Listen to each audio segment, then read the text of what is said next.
of 24 senators. May narinig ho kayo 22? Wala, 24. Article 6, Section 16.2, a majority to do business.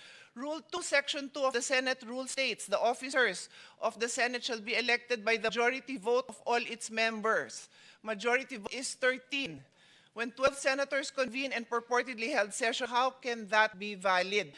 Nung tumayo po si Senator Gatchalian at sinabi niyang, ang dami hong posisyon, di ko na humaalala lahat.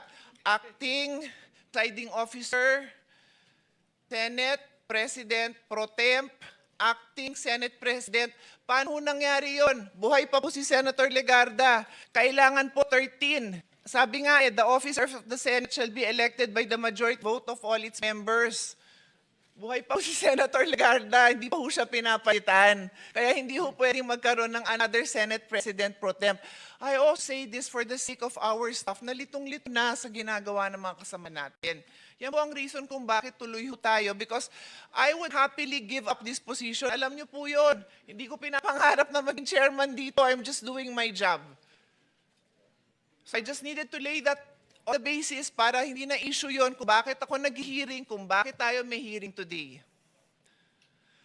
I have a longer speech, but because of the events that have transpired, I want to give floor to the Senate President.